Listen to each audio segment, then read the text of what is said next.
Olá, muito boa noite. Eu não sei se a minha cabeça realmente está cortada ali agora. Eu fui dar uma boa noite, me olhei, acho que não, né? Mas tudo bem. Boa noite. Começa agora o programa Sob Nova Direção e hoje é uma homenagem a Marcos Cícero Zamponi conosco aqui para falar do Zampa, o Wagner Gonçalves, Tite Simões e Beto Delbu. Quem começa se apresentando e contando a primeira história para essa homenagem hoje?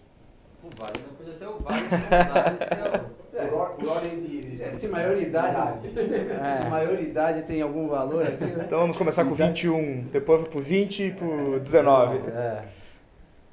Bom, eu acho que efetivamente eu fui o primeiro de nós três aqui a conhecer o Zampa. Isso aconteceu quando eu estava trabalhando na falecida TV Tupi, que foi meu primeiro emprego como jornalista. E eu tinha ido lá, sabe, conhecer, me inteirar da produção do programa, o que rolava, o que não era e tal. E o Fernando Calmon tinha acabado de mudar do Rio para São Paulo, passou a gravar o programa em São Paulo, no estúdio da Sumaré, onde hoje é a MTV, que logo vai deixar de ser MTV, pelo jeito. Enfim, ele estava lá gravando, era um estúdio pequeno, ao lado de um estúdio maior, onde tinha o programa do Ayrton Rodrigues e da Lolita Rodrigues, chamado Clube dos Artistas, que era um talk show coletivo, né, que existia lá na época. Depois virou Almoço com as Estrelas. Não, Almoço com as Estrelas sempre existiu e era no sábado. Aí, meu tempo. Cultura é do tempo de todos nós.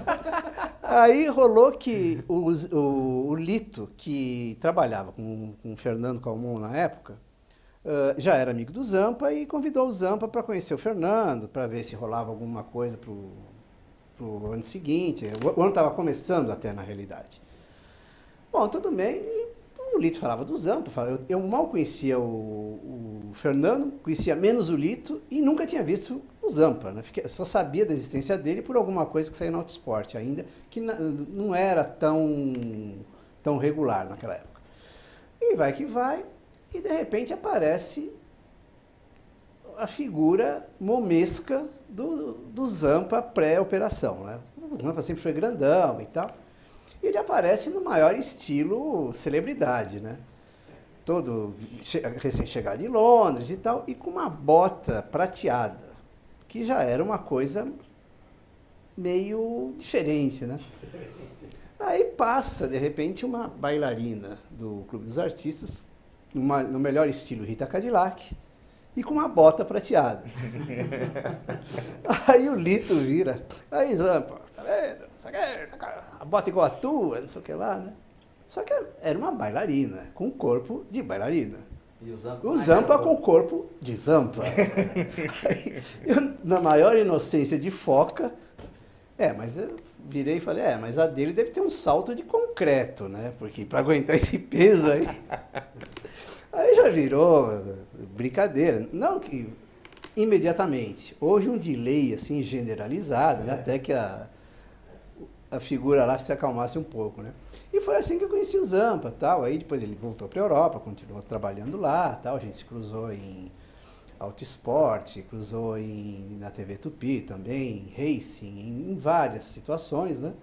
E até no jornal Velocidade, que foi uma história que eu conto daqui a pouco para não monopolizar o negócio aqui, né?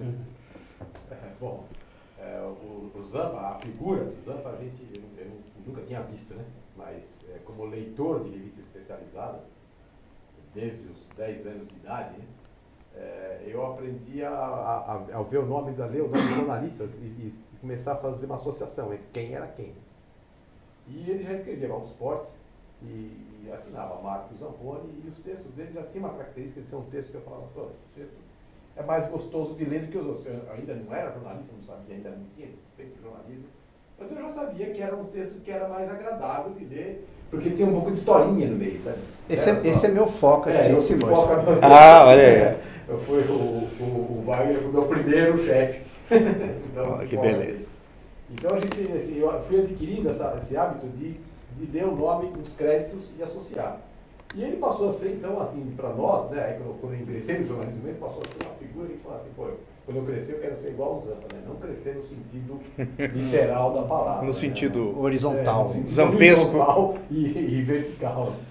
E E aí tive a oportunidade de conhecer no escritório do Dinho, do Reginaldo Leme, do Ronaldo Leme, e era uma figura que era impossível ficar com ele trabalhando dentro de uma redação por muito tempo, porque ele não deixava ninguém trabalhar, né?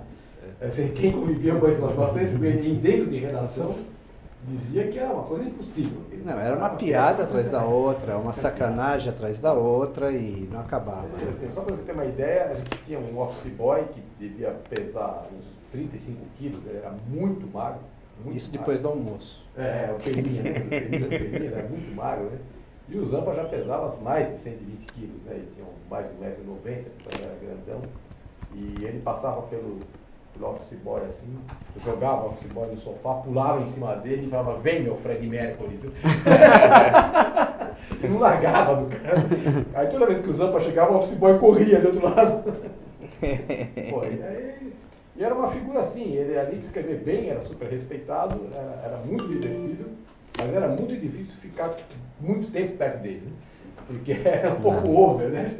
A gente se divertia até a hora que a garrafa virava pro teu lado, né? Quando pegava no teu pé, aí esquece. Eu conheci o Zampa na extinta Grid, né? A revista de automobilismo da Editora Azul, e tive a honra, claro, né? A primeira matéria que eu assinei na Grid, que foi uma cobertura das 1000 milhas de Interlagos, eu assinei junto com ele, né? E eu, preocupado, né? Falei, pô, como é que eu vou assinar uma matéria junto com o Zampa? E ele... Não, garoto, tá tudo certo, pode pôr teu nome aí, tá tudo certo, né? Ele tinha essa... Ele falava baixo, né? Falava baixo, uma voz bem... Não era muito rouca, não, quase. Ele não tinha sotaque carioca. Então você imagina um homenzarrão de 1 metro e quanto você falou? Tinha mais de 1,90, 120 quilos e esse canhão na voz, né? E ele, em autódromo, fui várias vezes com ele para autódromo, na época que ele ainda ia para autódromo, né? E ele gostava realmente dos bastidores. Então ele ficava atrás dos boxes, no paddock, e ele falava, vai lá, moleque, vai pegar o resultado lá. E eu ficava fazendo o corre, né? Fazendo o corre, correndo atrás, entrevistava o piloto. E ele ficava ali com os mecânicos, com os preparadores. Então, assim, pô, a minha matéria, que o básico do jornalismo ali, o que, como, quando, onde, por quê, não seria a mesma coisa sem a assinatura dele, porque ele pôs um molho, pôs informações, pôs coisas de bastidores, pôs segredos das equipes ali que engrandeceu, e a minha primeira matéria de automobilismo na Grid foi assinada com ele, quer dizer, era sempre assim. E até uma vez o Geraldo Rodrigues, na época ainda da Reunion, né? Falou assim, pô, você tá com um professor bom aí, gruda nele, né? E dito e feito, eu grudava no Zampa mesmo, ele falava, vem cá, vamos dar uma volta. Aí entrava nos boxes, ninguém perguntava nada, onde você vai? Ele entrava onde ele queria, falava com quem ele queria, e às vezes você olhava um cara assim, você não dava nada pro cara. O cara era o cara da Pirelli que sabia o pneu, a calibragem que estava no pneu, e ele arregalava aquele olhão. Fazia assim, ele arregalava o olho assim, Anota isso aí. O Zampa ele era muito meticuloso, praticamente um detetive, e além do jornalismo, assim, e todo mundo falava tudo para ele.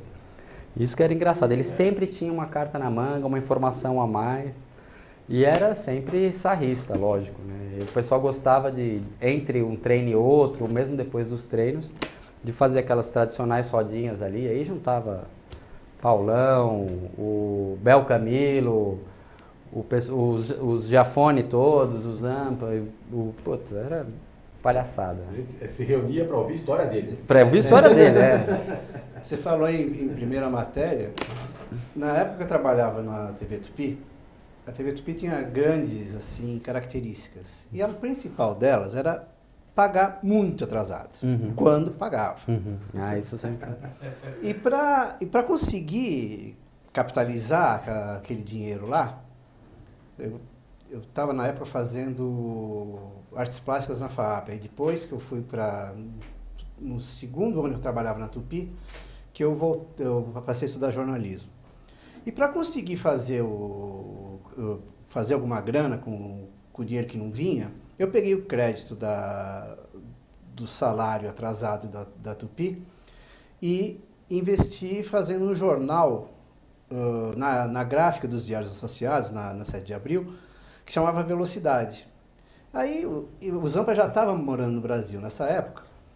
Aí o Zampa, vamos fazer isso, vamos fazer uma coluna, não vai ter nome, vai ser um nome fictício, tal, não sei o quê, e a gente vai falar abobrinha, mas com um fundo de verdade.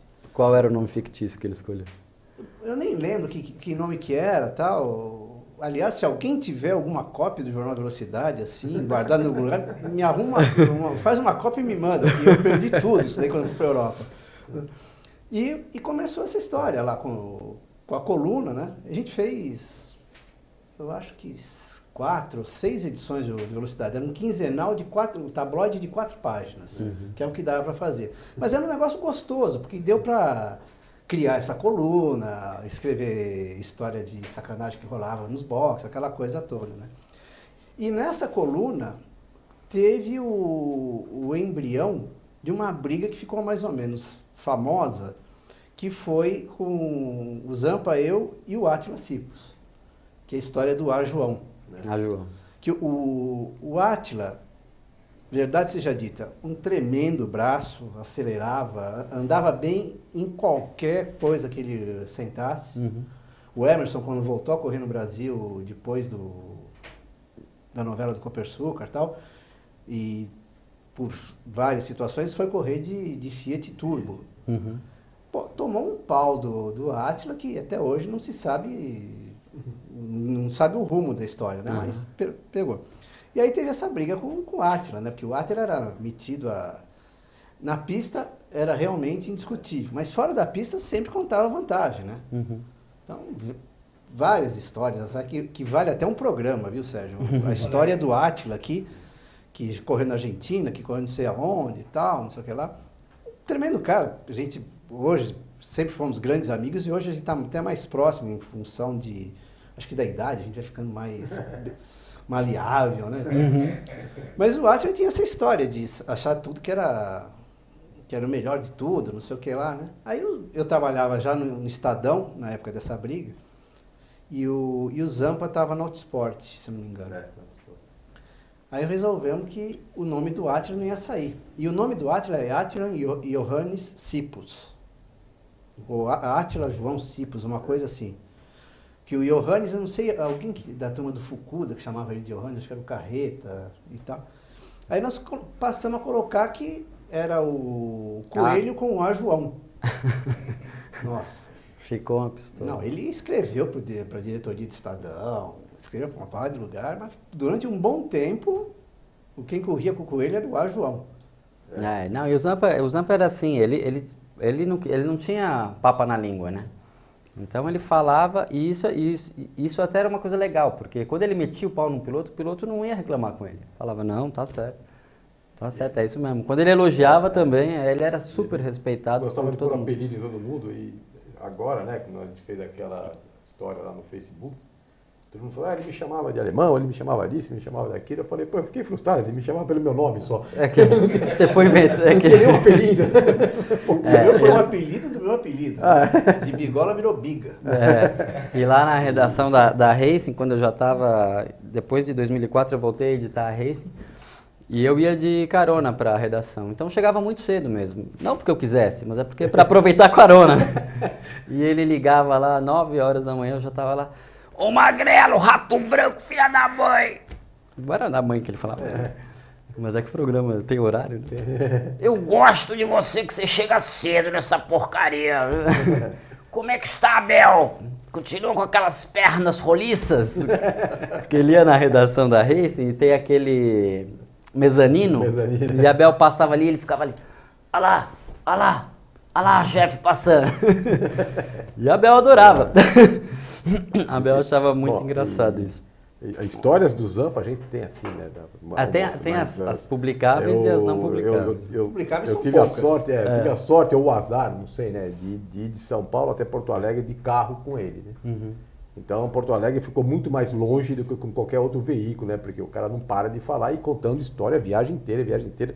Tanto que algumas, né? Uma vez ele ligou para mim e falou assim: ô, meu irmão, você lembra daquela história que eu contei para você uma vez de um japonês que chegou aqui em Interlagos para correr aqui em Interlagos e não entrou na pista, que teve uma prova de Fórmula Renault, ou de um japonês que até correu na Fórmula 1.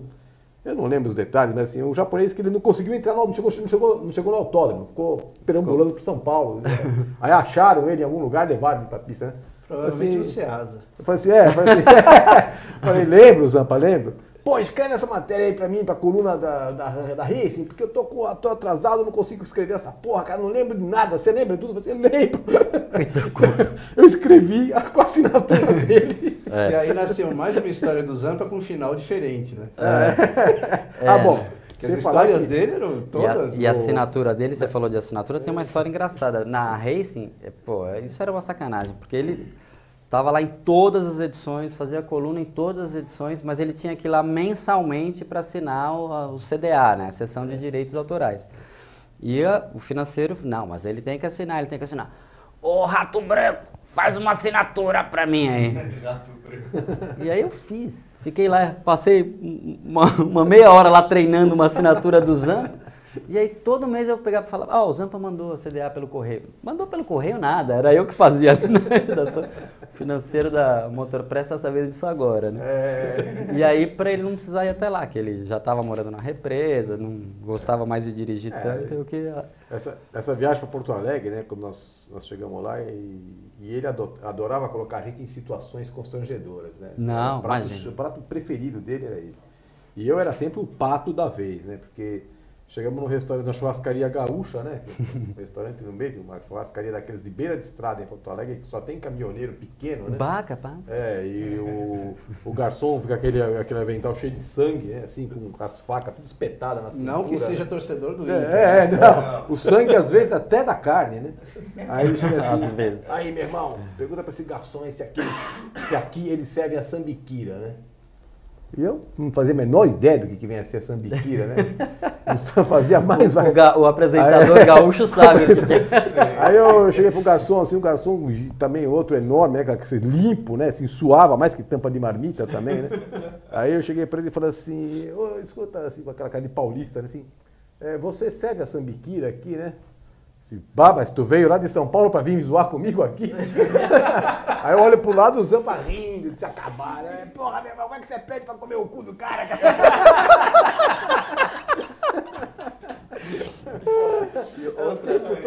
Outro em restaurante foi nas 500 milhas de Indianápolis em 97. Aquela prova foi interessante porque com chuva não tem corrida, né?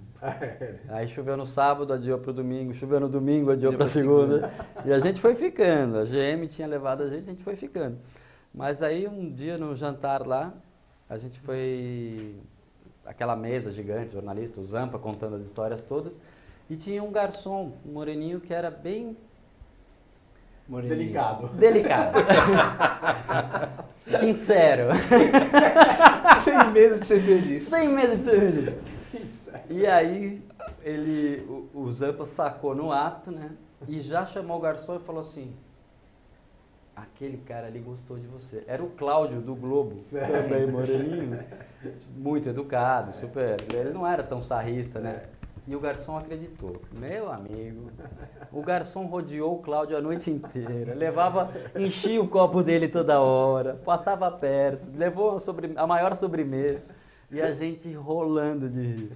E o Zampa, vai sair casamento! Você falou de comida, né? Você falou da coluna da Racing e tal. Esses dias um colega nosso mandou um negócio pelo Facebook, achou uma coluna da Racing falando do Grande Prêmio da Austrália. E tem as histórias aí, dos vários finais das histórias do Zampa, né? Então, a história que o Zampa contou foi que o Canguru quis ter um colóquio íntimo com a mulher do Butsen. Que é Patrícia Butsen? Não, como é que é o nome? Enfim, com a Madame Butsen. Madame Butsen. Né? E tal, não sei o que lá.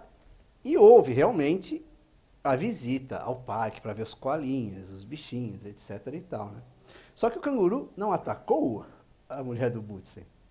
Né? Atacou? Atacou um certo locutor que não calou a boca, né? Quis enfrentar o cara lá, né? E teve que recuar, porque o canguru avançou. Ah, é? O canguru avançou, e a coisa assim, né? E virou nessa história, né? E aí, dessas histórias, tem aquela famosa dos bifes de Londres, né? Que é uma história conta que o Zampa saía com o bife escondido na cueca, né, do restaurante que ele trabalhava lá em Londres, que além de ser jornalista em Londres, naquela época, tal como acontece até hoje, jornalista não ganhava bem, né? Então tinha que fazer os bicos entre uma corrida e outra e tal. E o Zampa trabalhava no restaurante. E para alguns ele contava que saía com o bife escondido na cueca para comer em casa. E para outros não, é que ele trabalhava de cozinheiro e junto com o outro cozinheiro colocavam algumas comidas no saco de lixo, né, comidas boas, e deixavam na porta do lado de fora do restaurante, né, junto do lado do cesto de lixo, com um nó de um determinado jeito. Né. Aí o pessoal saía na boa do restaurante, tranquilão, dava a volta por trás assim, pegava o saco de lixo, ia para casa e fazia o maior churrasco, fazia os maiores... A história do bife que eu conhecia é que ele tinha roubado os bifes no supermercado, pôs na cueca, disse que no metrô começou a sair sangue pela calça, assim, que as pessoas começaram a ficar assustadas, e que chegou no apartamento, e tinha várias pessoas no apartamento, alguns pilotos até. Ele não contou de onde veio o bife, mas serviu e todo mundo comeu, achou gostoso. Achou o tempero sensacional. Olha só, tem o Davidson. É um internauta nosso aqui. Ele primeiro queria saber o nome de todos aqui, que ele deve ter entrado depois que eu fiz a apresentação. Então eu vou começar da esquerda para a direita, que é Beto Delbu. Todos jornalistas, Davidson. Tite Simões e Wagner Gonçalves. Então estamos aqui fazendo uma homenagem hoje a um grande nome que eles estão contando as histórias dele, que foi o Zampa. Então esse é o programa. Ele, inclusive, ele saiu um pouquinho fora da homenagem, ele faz uma pergunta para vocês, enquanto jornalistas da área automobilística, assim. Ele quer saber o porquê que os... Quer ver? Peraí, que saiu bem na hora que eu ia ler a pergunta dele, baixou. O que acha da mídia que só tem olhos para o futebol, deixando outros esportes em segundo plano? Vamos 30 segundos só para responder essa aí para ele, né? É uma coisa muito complicada, porque eu morei no Brasil até 84 e mudei para a Europa para fazer Fórmula 1. Naquela época, São Paulo tinha cerca de 8, 9 diários, jornais diários matutinos e até vespertinos, que era o caso do Jornal da Tarde. E naquela época todo jornal tinha alguém especializado em automobilismo. Existia um espaço grande em São Paulo, no Rio, em Porto Alegre. Havia uma comunidade de jornalistas automobilísticos dedicados ao esporte. Eu voltei para o Brasil em 2000 e isso daí tinha acabado. Foi um processo, até hoje eu não entendi, em função de eu estar fora do Brasil e tal, mas foi um processo que aconteceu e é irreversível. Hoje você pega cadernos da Folha de esporte, você tem 110% de futebol. O Turf, que tinha um espaço grande em todos os jornais, principalmente do Estadão, acabou. Então é uma coisa muito... Mas eu acho que isso tem a ver também com a maxivalorização do futebol, né? Dos patrocínios, dos jogos, dos jogadores, dos valores de mercado. E do público, eu acho que isso... porque piloto não se fala muito em valor de mercado, né? Quanto que vale um piloto, né? Não, mas o piloto nem em outras épocas tinha esse valor. Uhum. O que eu acho que aconteceu é que a cultura do futebol no Brasil é uma cultura que abrange... Você entende de futebol, você tem um espaço para falar. Não importa se você é jornalista ou não. Isso acontece muito no rádio. Agora, na imprensa escrita, onde eram jornalistas, e antes de existir a profissão de jornalista, eram advogados que iam trabalhar em jornal, pessoal que saía da revisão e tal, esse pessoal ainda tinha havia um espaço. Eu lembro que quando eu trabalhava no Estadão, a editoria de amador era eu, Ney Craveiro, o Edson Magrão, tinha um colunista de xadrez. Tinha. Né? Época do Mequinho. Né? E havia outros especialistas. E eu até defendia ainda defendo essa tese, que economicamente, se você pegar o segmento dos esportes amadores, você tem mercados não tão grandes, nada comparáveis a futebol, mas você tem mercados que, em princípio, consomem, poderiam alimentar o esporte amador. Só que, infelizmente, isso não é explorado, não sei por quê, mas é uma coisa que pode e deve render o suficiente para voltar a ter essa grandeza. Agora, com relação à popularidade do automobilismo hoje, a coisa é um pouco maior e diferente, acho que pode ser uma outra ocasião para falar. As modalidades motorizadas, elas nunca também receberam tanta atenção da mídia, exceto quando nós tivemos campeões mundiais na Fórmula 1 especificamente, né? E isso alimentava muito a informação, né? Não, eu discordo porque, por exemplo, a edição de esportes, o Jornal da Tarde, que existia a edição de esportes segunda-feira, o Jornal da Tarde e todos os jornais, o kart tinha um grande espaço. Sim, é verdade. Folha da Tarde. Folha da Tarde com o Lenine, depois com o Cecílio, com o Durval Silva. Ele está perguntando hoje em dia, né? Ele está perguntando hoje em dia. Eu acho que hoje eu concordo contigo. Hoje em dia, então esse espaço ele foi diminuindo um pouco em função do desinteresse que aconteceu, obviamente, né? Pós-94, né? Deu uma esfriada no automobilismo, e o automobilismo ele meio que puxa as outras competições motorizadas, sabe? Então a Fórmula 1, a Fórmula 1 ela meio que puxa as outras, sabe? Então vai tudo meio no vácuo. Então perde o interesse pela Fórmula 3, pela Fórmula Renault ou pelas Fórmula 3 nacional, né, que praticamente está caindo no ostracismo. A motocicleta, então, o motociclismo praticamente desaparece na mídia, né? Mas também tem um pouco a ver com esse lado romântico do jornalismo que o Zampa representava muito bem, né? A gente tinha jornalistas que brigavam pelas pautas e que brigavam pelo espaço dentro do jornal. Então, assim, a turma do Wagner, assim, a que trabalhou, mas eu não trabalhei em jornal diário, né? Mas eu acompanhei bastante a turma do jornal diário. Eles brigavam para aumentar o espaço, brigavam para ter a pauta, eles brigavam para ter a notícia. E hoje a mídia mudou. Brigavam inclusive para ter notícia quente, né?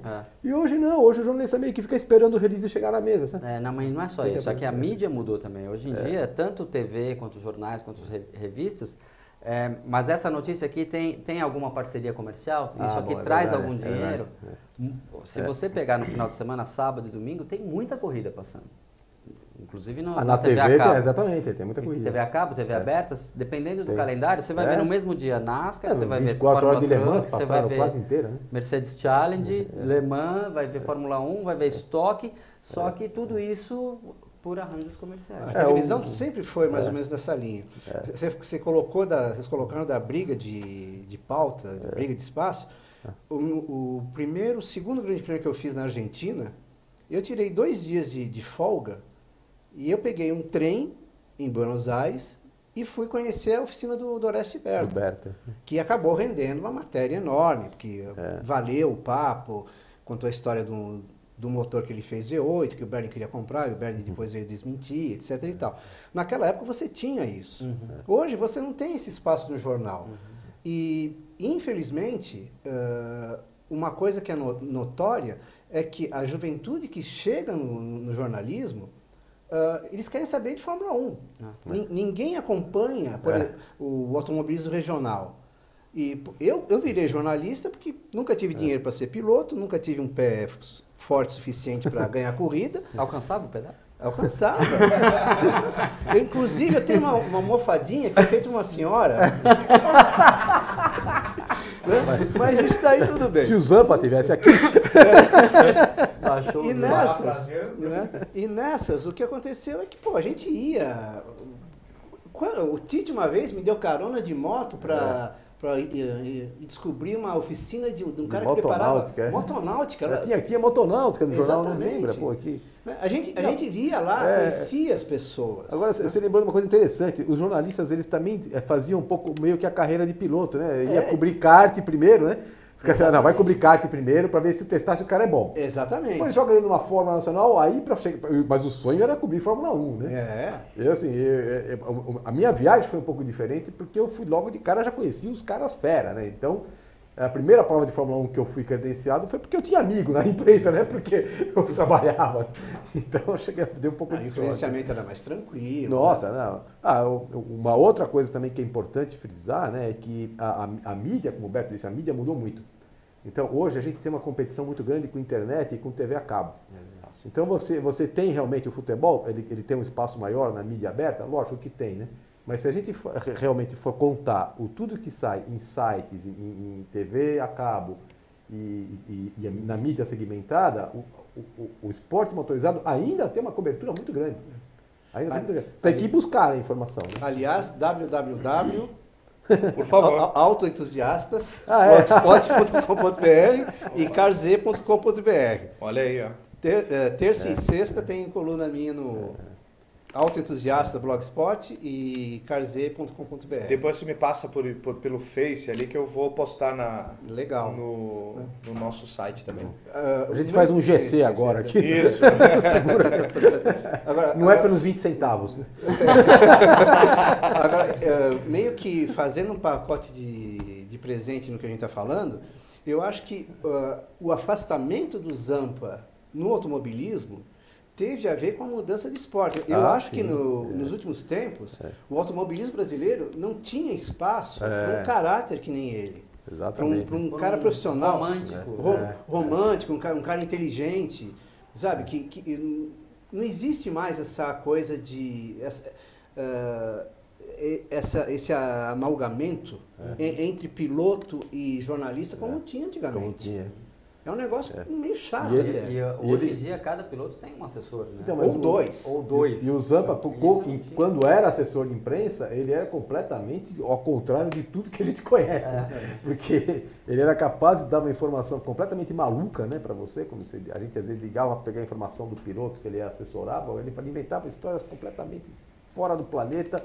Aí quando acabava, depois de 15 horas de papo, falava assim... Bom, mas é isso mesmo? Não, isso é tudo brincadeira, agora vamos falar sério. A história, o Nonô Figueiredo, que ele falou que foi sequestrado, né? Então, ele falava que o piloto dele tinha sido sequestrado. O jornalista disse, mas como sequestrado? Não, foi sequestrado, não vai poder comparecer. Mas como assim foi sequestrado? Aí deixava o cara bem desesperado, daqui a pouco ele falava, não, estamos chegando aí. Atrasada. E era engraçado que eu, editando a Racing, lia de antemão as colunas dele. E tem aquela história famosa do gato, né? Do telhado do autoesporte? Do gato roçando na perna dele. Com o Clay Regazzoni. Uma vez com o Clay Regazzoni e ele reescreveu a coluna depois com o Ayrton Senna. Era a mesma história, só mudava os personagens. Exatamente. E ele estava numa reunião, não sei o que, de repente sentiu uma roçadinha na perna. Deu aquela olhada assim, mas o que esse cara tá querendo comer? Pô, né? Eu sempre respeitei o cara, mó bota, não sei o que, agora o cara fica roçando aqui. E aquela tensão no ar, aquela roçação toda, de repente, uau! O gato sai debaixo da mesa.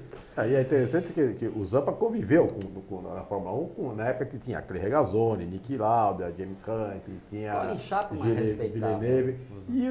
E ele conversava assim, como todo mundo, né? A gente tinha, na Fórmula 1 tem uma época que a gente entrevistava um piloto assim, sentado numa caixa de madeira. De bermuda. De bermuda, Sem camisa, chupando laranja. Picolé. Picolé. E... Fica bom. Fica bom. Isso era uma coisa que o automobilismo, como qualquer outra atividade, como qualquer outro esporte, foi perdendo com o profissionalismo. Né? Então, hoje em dia, para você entrevistar o último colocado de uma categoria regional, já tem que passar por uma assessora de imprensa, marcar hora. O cara vai ter que primeiro pegar a tua pauta, saber o que você vai perguntar, para depois responder. Né? Na Fórmula 1, então, nem pensar. Né? Fórmula 1... Temos o Adriano Santos aqui, quer saber de vocês também, que ele viu que o papo de automobilismo aqui é bem sério e o pessoal que entende, ele quer saber quem que é a revelação do automobilismo brasileiro. Ixi, esse eu não faço a menor ideia. Tem que dar notícia como se fosse o Zampa falar a notícia. Hoje? Olha, tem um garoto em Natal. Nossa senhora, estou tentando lembrar o... Mas aí você não está puxando muito? Puxa já para GP2. Não, para GP2? Não, revelação. Esse garoto... O Adriano quer saber isso, a revelação... Nossa, eu estou tentando lembrar o nome dele. Eu falo com o pai dele e vira e mexe. Enfim, tem um garoto do Rio Grande do Norte que é fera.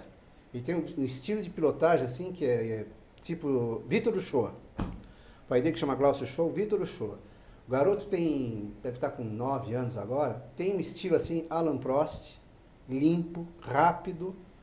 Esse precisa de uma força que vai longe. Né? Agora, do resto, em termos de Brasil, eu acho que é o Felipe Nasser que está na boca. O Razia, como é que tá? Eu acho que o Razia perdeu o bonde. O time, né? Aquela ida dele para a Fórmula 1 deu uma atrapalhada. Eu estava falando com a Mira semana passada, perguntando se o Felipe ia treinar em Silverstone. Aí o Amir falou, olha, hoje em dia precisa treinar um dia no carro de Fórmula 1 e numa equipe pequena, é $300 mil por baixo.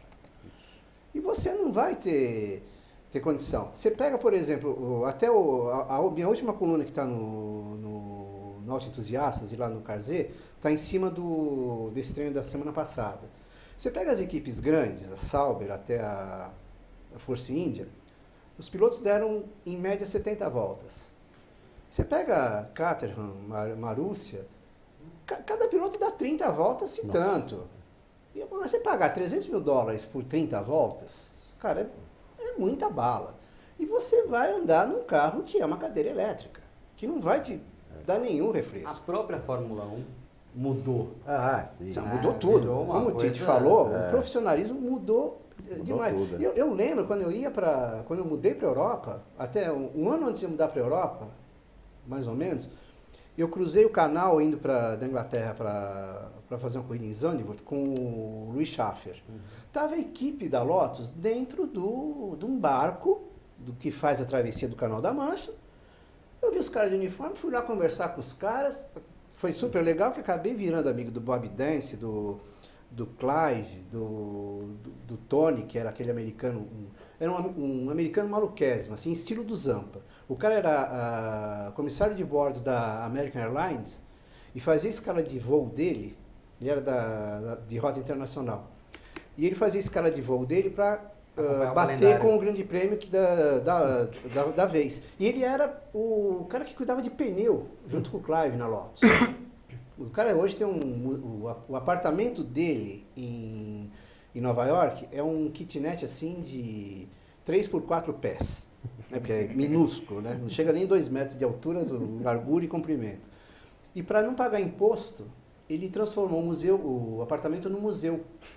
Então tem a viseira do Mario Andretti, um adesivo do Regazzoni, uma balaclava do Ayrton, não sei o que lá. Eu fui na casa dele, você entra assim, parece um garage cheio de coisas usadas de Fórmula 1, né? E a Fórmula 1 tinha isso daí, você ia e conversava com os caras. Hoje, porra, Você não chega perto. Você para na porta de um box, o cara vem perguntar o que você está fazendo lá. E sabe que pelo menos 99, eu acho, arrisco uns 110% de jornalistas de automobilismo são pilotos frustrados. Né? Imagina, não sei de onde você tirou essa ideia. Aproveitando, então, já que a gente está nessa toada, o Davidson quer saber o seguinte, se vocês conhecem a Fórmula Júnior, que é essa categoria de base. Até hoje tinham falado, aqui eu também até não tive tempo de perguntar para vocês que entendem. No Brasil, houve um tempo atrás uma tentativa da CBA na época de fazer uma categoria de base com chassi tubular e motor, se não me engano, de Chevrolet 1.4. Lá nos Giafones. Né? Eu lembro de ter Esses visto carros esses foram carros. construídos, a categoria não foi para frente, alguns foram perdidos e tal. A CBA tentou fazer alguma coisa com eles, não conseguiu, como não conseguiu várias outras coisas. E, no final, esses carros, o Antônio de Deus, o presidente da Federação Gaúcha, conseguiu encontrar esses carros, levou para o Rio Grande do Sul e lá agregou com o grid de Fórmula 1.6. E isso é até onde eu sei que existe a Fórmula Júnior. Daí para frente, a cada começo de ano, aliás, está começando a safra agora, né?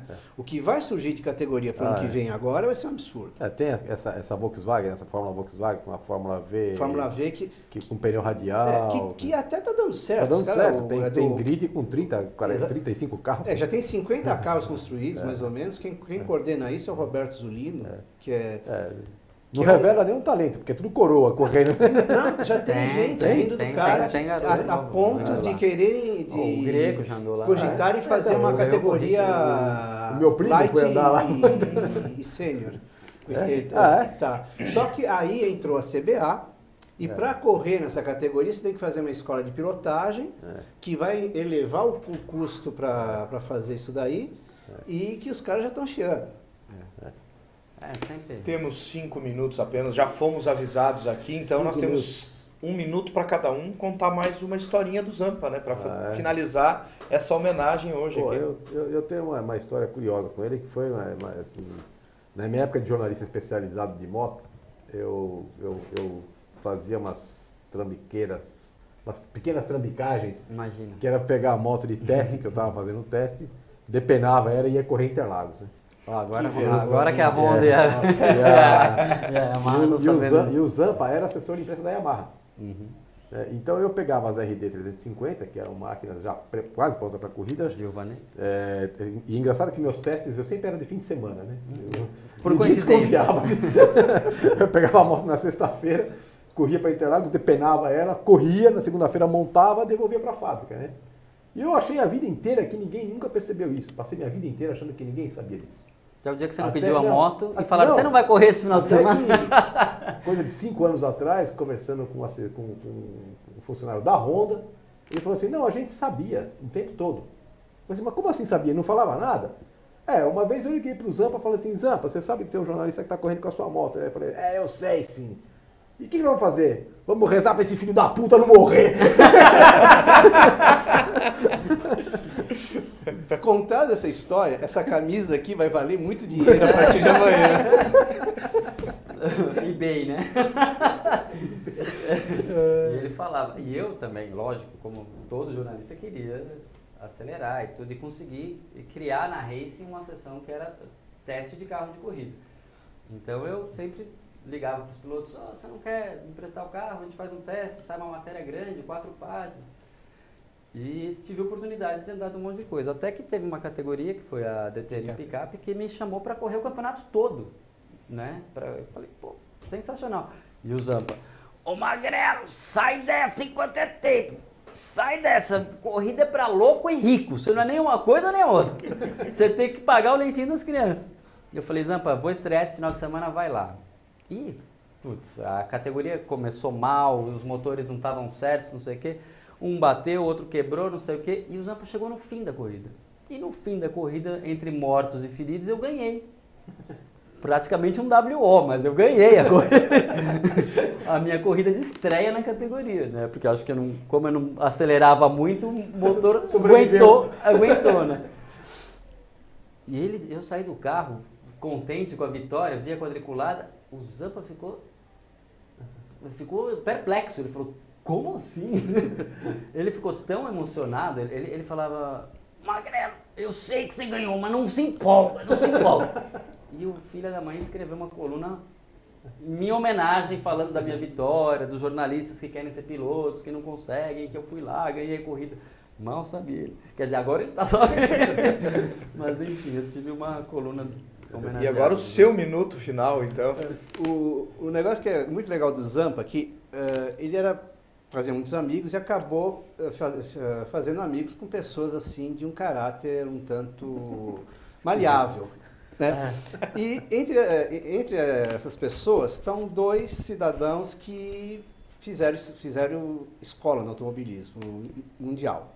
Um é o Max Mosley, que virou presidente da FIA, etc. e tal, e esteve envolvido em alguns encontros um tanto quanto nebulescos, nebulosos, diversos, né, diversificados. E um italiano que vendia, que era a Marti, ganhou dinheiro fazendo carro para vender, fazia carro no atacado, até na Fórmula 1. Só que na Fórmula 1 os carros jamais tiveram um rendimento bom, mas na Fórmula 2 e na Fórmula 3 andavam bem. E o Zampa foi trabalhar com um tal de Sandro Angelelli, ou um sobrenome parecido. E esse Sandro era um cara, assim, um negociante internacional em diversas áreas e métodos também bastante diversificados. E reza a lenda, né, mais uma das histórias do Zampa, que o Sandro mandou ele buscar um carro na Itália, e era uma Ferrari. E ele foi buscar o carro. Só que o carro tinha um passado um tanto quanto rocambolesco, né? Mas conseguiu chegar e tal, e não sei o que lá, né? E voltou para a Inglaterra. Voltando para a Inglaterra, como ele trabalhava na Marti, ele tinha um contato muito grande com os caras. E aí o Ricardo de Loreto, o nosso capelão, né, foi na Europa comprar peça na Inglaterra, junto com o Zé Pedro Chateaubriand, que corria na equipe da Marte, junto com o Brian Hayton. Bom, aí depois disso daí o Zampa veio morar no Brasil e junto com ele trouxe alguns amigos e fez alguns amigos também. E foi morar numa casa na Marginal que era do Marcos Troncon. E nessa casa passaram assim nomes tudo quanto era piloto bom da época, ou dormiu lá uma noite, ou passava o fim de semana, e, enfim, virou uma referência, né? E entre essas pessoas, tem um inglês que veio ser mecânico do Zé Pedro aqui no Brasil, e está até hoje aqui no Brasil, jamais voltou para a Europa, o Malcolm, né? Que é uma figura também maluquésima, né? O cara hoje está fazendo uma pousada no Rio de Janeiro, né? Enfim, e esse era o Zampa, né? Enfim, marca mais uns 3 ou 4 programas que acho que a gente consegue decifrar. Tá marcado já. Eu sei que você tinha uma coisa para me entregar, né? Você esqueceu? Eu não esqueci. Não esqueci não, peraí. Ainda mais que você falou, né? É o golpe dele, cara. Ah, é verdade. Só que eu tô amarrado. Você tá amarrado? Tá Você vai ter que, então você vai ter que entregar fora do ar, que pena. E eu agradeço aqui então ao Wagner, ao Tite, ao Beto, agora sem os sobrenomes, né? E essa homenagem que vocês fizeram. Eles quiserem então os 3 juntos agora fazer os 10 segundos finais, né? Que agora é pra gente encerrar mesmo. Eu só queria dizer que o Zampa vai fazer muita falta, lógico, claro, né? E que candidatos a Zampa surgirão, né? Porque nós vamos fazer de tudo para manter o alto astral no jornalismo especializado. Maravilha. É isso aí, Gordo. Você vai fazer falta, viu, cara? Mas é a única certeza que a gente tem. Mas logo, logo a gente se encontra outra vez. É verdade. Eu fico feliz de estar aqui prestando essa homenagem no meio de tanta risada, porque isso é mesmo a cara do Zampa. Ele não ia aguentar. Eu tenho pena do céu agora. Maravilha, então o programa Sob Nova Direção de hoje fica por aqui e na semana que vem tem mais. Sobnovadireção.com, provavelmente amanhã à tarde já estará lá disponível esse programa. Até mais. Maravilha.